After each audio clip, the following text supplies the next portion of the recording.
And so my story begins. Abandoned on the doorstep of an orphanage, a baby boy left in a room with other pathetic souls with no idea where they came from or their future potential.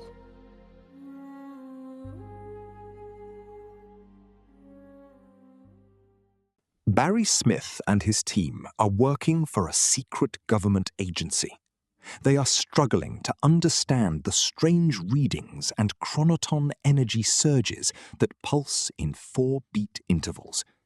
The problem is, chronoton energy is supposed to be theoretical. Making adjustments to their quantum energy readers tightens the bandwidth as they try and locate the source of the energy. Although it makes the readings clearer, they still cannot pinpoint where it is coming from.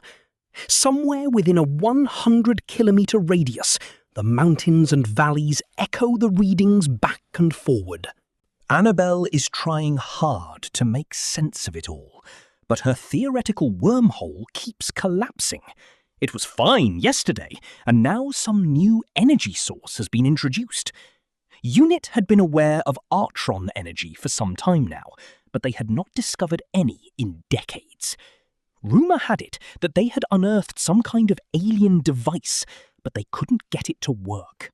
Barry and Annabelle discuss today's findings over dinner, but it is clear that something else was on Barry's mind. He explains to Annabelle that he is still mourning the loss of their son, Stephen, from a year ago.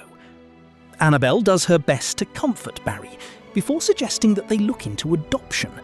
Having a child around would be wonderful, and they could teach it so much, and it certainly would fill that gap in their lives. Imagine giving a child a happy, loving home. What could be better? Finally, the day has arrived. The orphanage is not what they expected. It is grimy and cold. The most important thing is that they can save one poor soul. If only they could do more. And there he is, a beautiful baby boy.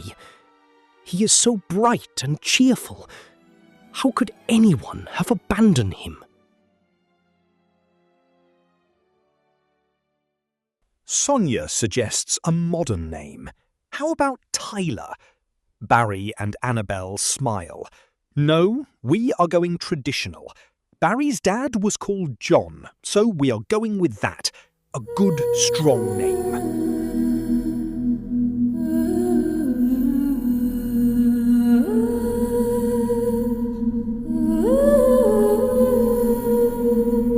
"11 years has passed. John's intellect stuns the academic world, and he enters university at 11 years old. Even at that age, he proves to be far ahead of his peers. His computations confuse and amaze his tutors. He is a mathematical genius and excels in all of his studies, including the sciences and history. John tries hard to explain his theories on universal energy, the nature of space-time and interlinking dimensions. He has no idea where this information came from, but he feels like he has always known it. At home, John has become quite the inventor.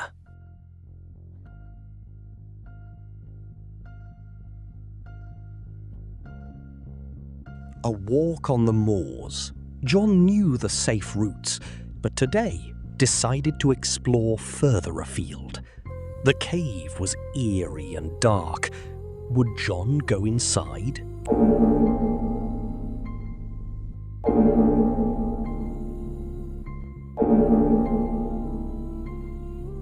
John ran from the noise, the echoing of bell and groaning, the laboured breath of some sleeping beast.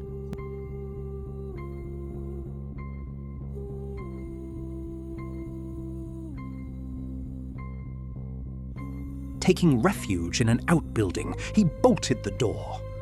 Was he followed? Was he to be the victim of some savage animal? And that strange echoing bell that sounded like his doom.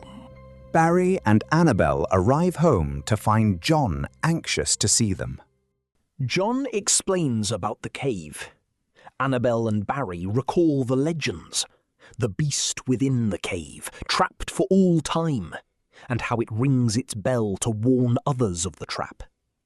But they assured him the breathing and groaning was just the wind blowing through the cave system. Flashing blue lights alerted John to Fiona Campbell walking up the path. Fiona was his parents' boss and section leader of unit. Something about power readings at the cottage. They took readings with scientific equipment, and then, as quickly as they came, they were gone again. Today marked the 20th anniversary of his parents' death. Some kind of accident at work, they had claimed, but that was all they said. They hid behind the Official Secrets Act. He would find out, and those responsible brought to justice. What really happened all those years ago? Would John ever find out? The shadows are always with us.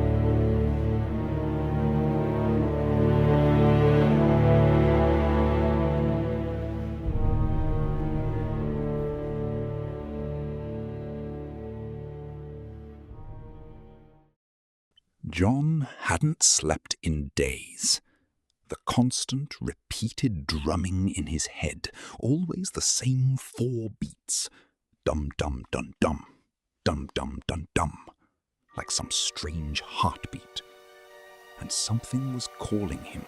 Returning to the cave he discovered as a child, it was still there, that haunting bell.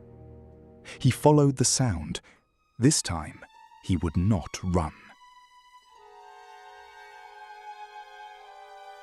A cavern, stalactites hanging down from the ceiling, concealed a strange cylindrical object. What was it? How did it get here? John reached out and touched it. An orange glow appeared below his hand that spread outwards. A section of the cylinder opened up. Stepping inside, his heart racing in double time, some kind of console with dials and levers. And then it came to him. It was bigger on the inside.